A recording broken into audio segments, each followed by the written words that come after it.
ಲೋಕ ಕಲ್ಯಾಣ ಹಾಗೂ ಜನತೆಯ ಸುಖ ಶಾಂತಿಗಾಗಿ ಆನೇಕಲ್ನ ಕೆಂಪು ದೊಮ್ಮಸಂದ್ರ ಗ್ರಾಮದ ರಸ್ತೆಯಲ್ಲಿರುವ ಶ್ರೀ ಸಾಯಿ ರುಕ್ಮಿಣಿ ಮಹಲ್ ಆವರಣದಲ್ಲಿ ದಿನಾಂಕ 19/4/2026 ರಿಂದ 26/4/2026 ರವರೆಗೆ ಅದ್ಧೂರಿ ಸಹಸ್ರ ಚಂಡಿಕಾ ಮಹಾಯಾಗ ಹಮ್ಮಿಕೊಳ್ಳಲಾಗಿದೆ.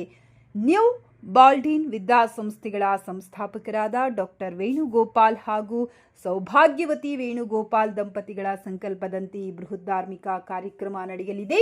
ಈ ಮಹಾಯಾಗದ ಅಂಗವಾಗಿ ಡಾಕ್ಟರ್ ವೇಣುಗೋಪಾಲ್ ಅವರು ಇಂದು ಆನೇಕಲ್ ತಾಲೂಕಿನ ಕರ್ಪೂರು ಗ್ರಾಮ ಪಂಚಾಯಿತಿ ವ್ಯಾಪ್ತಿಯ ಹಾಲ್ದಿನಹಳ್ಳಿ ಗ್ರಾಮದ ಸಾರ್ವಜನಿಕರನ್ನು ಖುದ್ದಾಗಿ ಭೇಟಿ ಮಾಡಿ ಕಾರ್ಯಕ್ರಮಕ್ಕೆ ಆಹ್ವಾನಿಸಿದರು.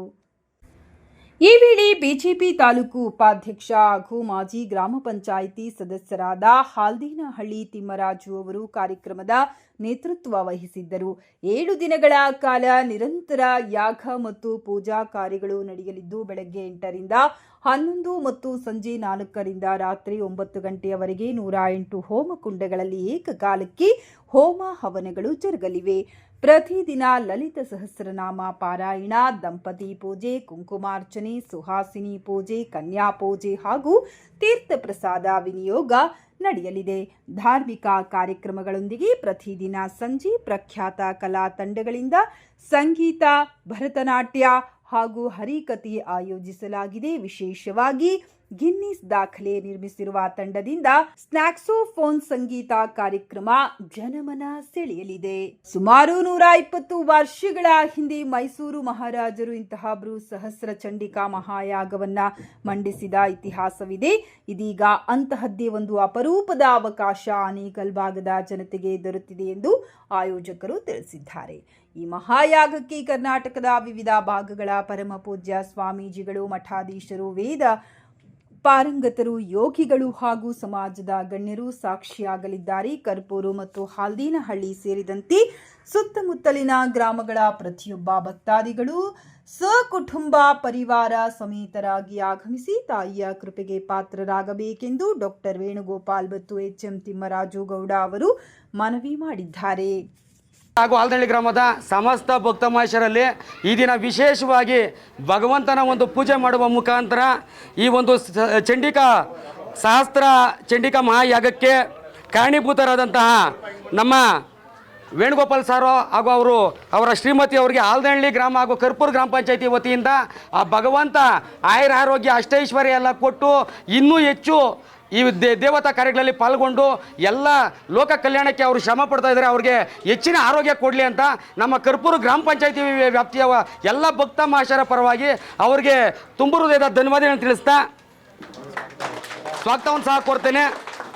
ದೇವರಿಗೂ ಭಕ್ತರಿಗೂ ಇರುವಂಥ ಭಾಳ ಹತ್ತಿರದ ಅನುಭವ ಅದು. ಇವತ್ತಿಲ್ಲಿ ಆಂಜನೇಯ ಸ್ವಾಮಿ ಸನ್ನಿಧಿಯಲ್ಲಿ ನಾನಿಲ್ಲಿ ಏನಕ್ಕೆ ಬಂದಿದ್ದೀನಿ ಅಂದರೆ, ನಿಮ್ಮನ್ನೇನು ಓಟ್ ಕೇಳೋಕ್ಕೆ ಬರಿಲ್ಲ, ದುಡ್ಡು ಕೇಳೋಕ್ಕೆ ಬರಿಲ್ಲ, ನಾನು ಏನೂ ಕೇಳೋಕ್ಕೆ ಬರಿಲ್ಲ. ನಿಮ್ಮನ್ನೇನಕ್ಕೆ ಕರೆಯೋಕ್ಕೆ ಬಂದಿದ್ದೀನಿ, ಆಹ್ವಾನ ಮಾಡೋಕ್ಕೆ ಬಂದಿದ್ದೀನಿ. ಈಗ 20ನೇ ತಾರೀಕು ಅಂದರೆ 19ನೇ ತಾರೀಕು ಎಲ್ಲ ಪುರೋಹಿತರು ಬಂದು ಯಾಗಶಾಲಾ ಪ್ರವೇಶ ಅದು ಇದು ಏನೇನೋ ಇರ್ತದೆ. ಆವತ್ತು ಭಕ್ತಾದಿಗಳಿಗೆ ಏನೋ ಹೆಚ್ಚಿಗೆ ಕಾಣಿಸಲ್ಲ. 20ನೇ ತಾರೀಕಿಂದ 26ನೇ ತಾರೀಕುವರೆಗೂ 7 ದಿವಸ ಸತತವಾಗಿ ಯಾಗ ನಡೀತದೆ. ಸೊ ಈ ಒಂದು ಮಹತ್ತರವಾದಂಥ ಯಾಗ ಬೆಂಗಳೂರಲ್ಲಿ ಪ್ಯಾಲೇಸ್ ಗ್ರೌಂಡಲ್ಲಿ ಮಾಡಿದ್ರೆ ಲಕ್ಷಾಂತರ ಜನ ಬರ್ತಾರೆ, ಚೀಫ್ ಮಿನಿಸ್ಟ್ರು ಆ ಮಿನಿಸ್ಟ್ರು ಎಲ್ಲ ಬರ್ತಾರೆ ಅಂತ ಹೇಳಿದ್ರು. ನನಗೆ ಅದೇ ಅವಶ್ಯಕತೆ ಇಲ್ಲ. ನಮ್ಮ ಊರು ಆನೇಕಲ್ಲು, ನಮ್ಮ ಶಂಕರಾಚಾರ್ಯ ಮಠ ಇದೆ, ಇಲ್ಲಿ ಮಾಡಬೇಕು ಅಂತ ಉದ್ದೇಶದಿಂದ ನಾವಿಲ್ಲಿ ಮಾಡ್ತಾಯಿದ್ವಿ.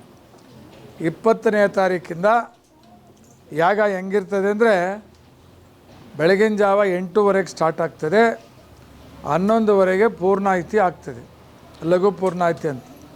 ಸಾಯಂಕಾಲ 4 ಸ್ಟಾರ್ಟ್ ಆಗ್ತದೆ, 7 ಗಂಟೆಗೆ ಪೂರ್ಣಾಹುತಿ ಲಘು ಪೂರ್ಣಾಹುತಿ ಆಗ್ತದೆ.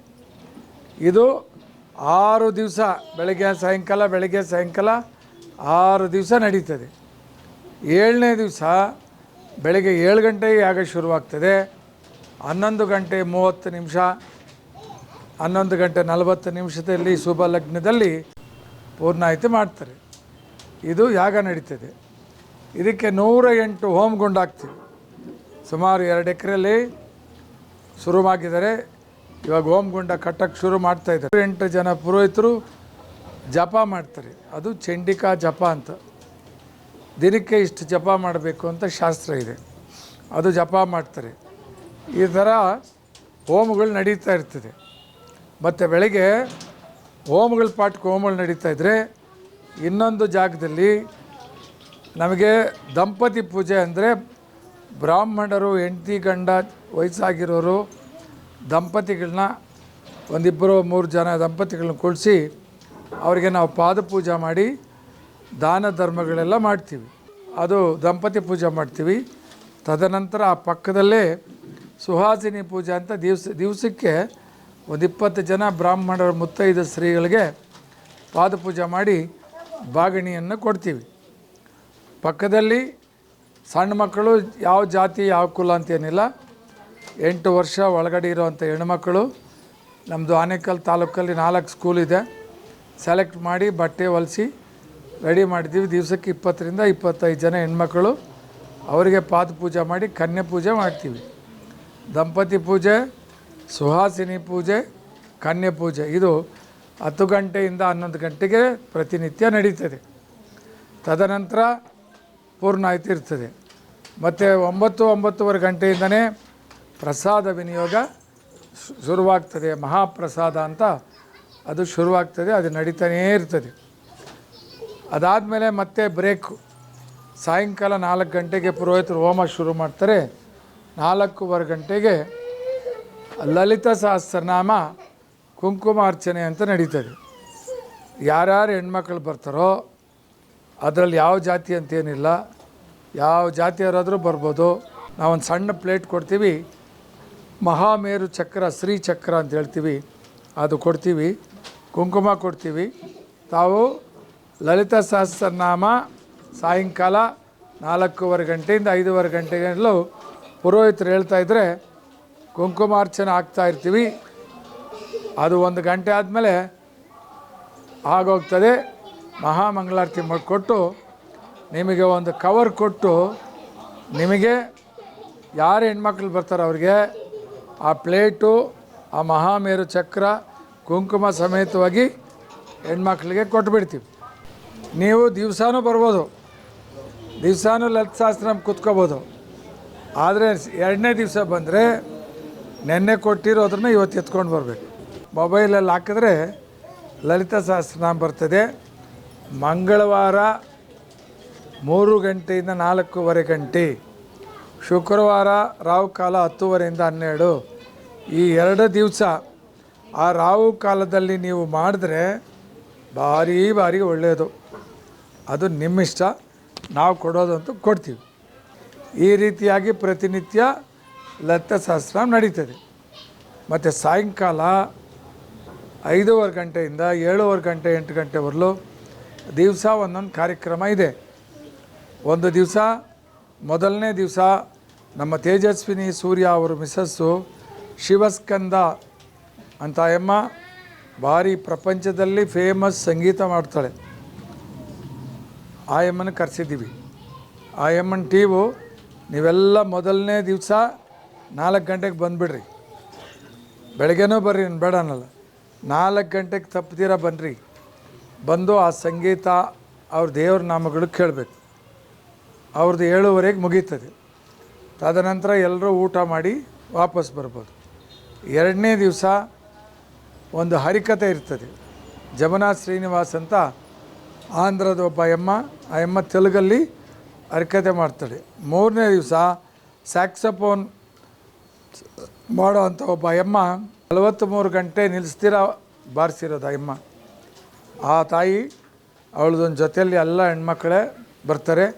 ಅದು ಮಾಮೂಲಿ 5 ಗಂಟೆಯಿಂದ 7 ಗಂಟೆವರೆಗೆ ನಡೀತದೆ. 120 ವರ್ಷದ ಹಿಂದೆ ಮೈಸೂರು ಮಹಾರಾಜರು ಮಾಡಿದರು. ತದನಂತರ ಕರ್ನಾಟಕದಲ್ಲಿ, ಆಂಧ್ರದಲ್ಲಿ, ತಮಿಳುನಾಡಲ್ಲಿ ಯಾರೂ ಮಾಡಿಲ್ಲ. ಅಷ್ಟು ದೊಡ್ಡ ಯಾಗ, ಅಷ್ಟು ದೊಡ್ಡ ಯಾಗ ನಿಮ್ಮ ಮನೆ ಮುಂದೆ ನಡೆದಂಗೆ. ನನಗೆ ಇಷ್ಟು ನಾನೇ ನೋಡಿಲ್ಲ ಎಲ್ಲೂ ನೀವು ಯಾಗ. ನೀವು ಕೇಳಿರೋಲ್ಲ, ನೋಡಿರೋದೆಲ್ಲ ಕೇಳಿರಲ್ಲ. ಇವಾಗ ಇಂಥ ಒಂದು ಯಾಗ ನಿಮ್ಮ ಮನೆ ಹತ್ರ ನಡೀತದೆ.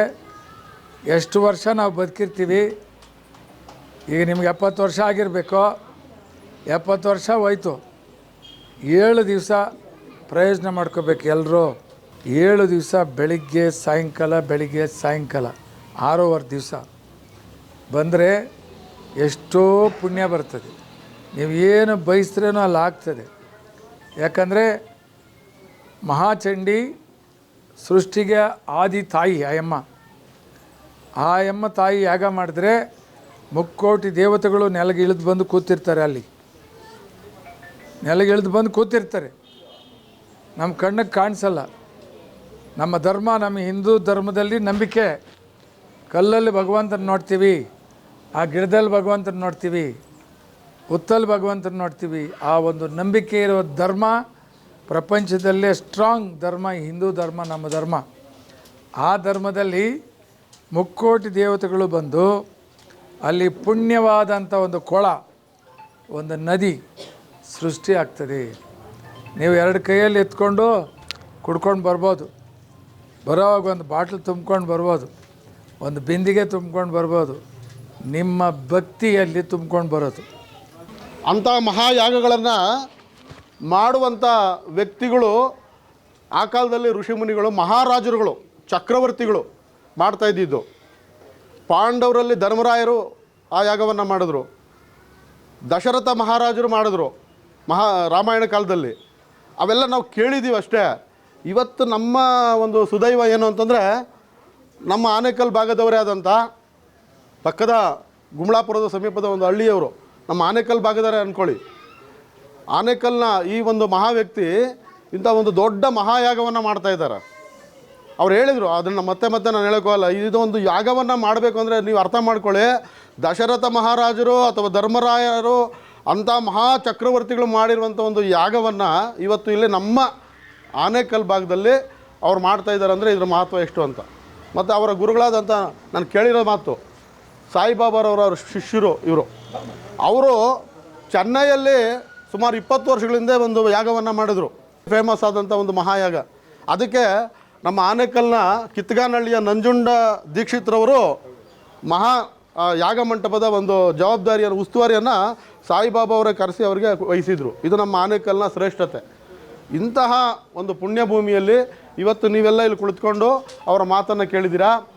ನಿಜವಾಗಲೂ ಕೂಡ ಆ 6.5 ದಿನ ಅಥವಾ ಅವರು ಹೇಳೋದು 7 ದಿನ, ಕೊನೆ ಪಕ್ಷ 6.5 ದಿನ ನಾವೇನಾದರೂ ಸಂಜೆ ಹೊತ್ತು ಆ ಯಾಗದಲ್ಲಿ ಭಾಗವಹಿಸಿ ಆ ಕಾರ್ಯಕ್ರಮಗಳು, ಅಲ್ಲಿ ಬರುವಂಥ ಮಹಾನ್ ಕಲಾವಿದರ ಒಂದು ಮಾತುಗಳನ್ನು, ಅವರ ಸಂಗೀತವನ್ನು ಕೇಳಿದ್ರೆ ನಮ್ಮ ಜೀವನ ನಿಜವಾಗ್ಲೂ ಪಾವನ ಆಗ್ತದೆ. ಇದನ್ನು ಯಾವ ಕಾಲಕ್ಕೂ ನಾವು ನೋಡೋಕ್ಕೆ ಸಾಧ್ಯ ಇಲ್ಲ, ಮಾಡಿಸೋದಕ್ಕೆ ಸಾಧ್ಯನೇ ಇಲ್ಲ ಬಿಡಿ.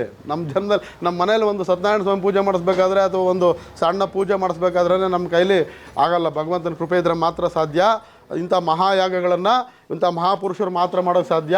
ಇದಕ್ಕೆ ಅವ್ರು ಹೇಳಿದಾಗ 100 ಕೋಟಿ ಎಷ್ಟೇ ಕೋಟಿ ಇದ್ದರೂ ಕೂಡ ಭಗವಂತನ ಕೃಪೆ ಇದ್ದರೆ ಮಾತ್ರ ಅಂಥವ್ರು ಮಾಡೋದಕ್ಕೆ ಸಾಧ್ಯ ಆಗ್ತದೆ ಹೊರತು ಎಲ್ಲರೂ ಮಾಡೋಕ್ಕೆ ಸಾಧ್ಯ ಇಲ್ಲ.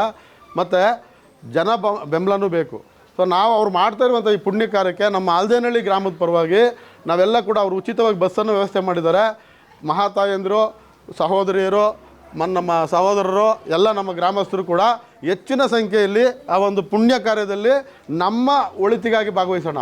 ಅವ್ರ ಒಳಿತಿಗಾಗಲ್ಲ, ನಮ್ಮ ಆತ್ಮೋದ್ಧಾರಕ್ಕೆ ನಾವು ಭಾಗವಹಿಸ್ತೀವಿ ಅಂತ ಹೇಳ್ತಾ ಇವತ್ತು ನಮ್ಮ ಗ್ರಾಮಕ್ಕೆ ಅವರು ಬಂದು ಆಹ್ವಾನ ಕೊಟ್ಟಿದ್ದಾರೆ. ಅವ್ರೇನು ನಮ್ಮನ್ನು ಕರಿಬೇಕಾದ ಅವಶ್ಯಕತೆ ಇಲ್ಲ. ಅಂಥ ದೊಡ್ಡ ವ್ಯಕ್ತಿ ಬಂದು ನೀವೆಲ್ಲ ಬನ್ನಿ ಯಾಗಕ್ಕೆ ಅಂತ ಕರಿಬೇಕಾದ ಅವಶ್ಯಕತೆ ಇಲ್ಲ. ಸಾವಿರಾರು ಜನ ಅಲ್ಲಿ ಬರ್ತಾರೆ, ನೋಡಿ ನೀವೇ ಬರ್ತಾರೆ. ಆದರೂ ಕೂಡ ಇವತ್ತು ನಮ್ಮ ಗ್ರಾಮಕ್ಕೆ ಬಂದು ನಿಮ್ಮನ್ನೆಲ್ಲ ಪ್ರೀತಿಯಿಂದ ಕರೆದಿದ್ದಾರೆ, ಭಕ್ತಿಯಿಂದ ಕರೆದಿದ್ದಾರೆ. ನಾವು ಕೂಡ ಎಲ್ಲರೂ ಹೋಗೋಣ, ಅದರಲ್ಲಿ ಭಾಗವಹಿಸೋಣ. ಅವರ ಒಂದು ಜೊತೆಗೆ ನಾವು ಕೂಡ ಅಳಿಲು ಸೇವೆ ಮಾಡಿ ನಾವು ಆ ಭಗವಂತನ ಕೃಪೆಯನ್ನು ಪಡ್ಕೊಳ್ಳೋಣ ಅಂತ ಹೇಳ್ತಾ ನಮ್ಮ ಗ್ರಾಮದ ಪರವಾಗಿ ತಿಮ್ಮರಾಜು ಅವರು ಇವರನ್ನು ಕರೆಸೋದಕ್ಕೆ ವ್ಯವಸ್ಥೆ ಮಾಡಿದ್ದಾರೆ. ಮತ್ತು ನಮ್ಮ ಸುರೇಶ್ ಅವರು ಹಾಗೂ ಕೃಷ್ಣಪ್ಪ ಅವರು ಎಲ್ಲ ಈ ಆತ್ಮೀಯರು ಕರೆಸಿದ್ದಾರೆ. ನಮ್ಮ ಗ್ರಾಮದ ಪರವಾಗಿ ಒಂದು ಸಣ್ಣ, ಅವರು ಹಲವಾರು ವಿದ್ಯಾಸಂಸ್ಥೆಗಳನ್ನು ಕಟ್ಟಿದ್ದಾರೆ.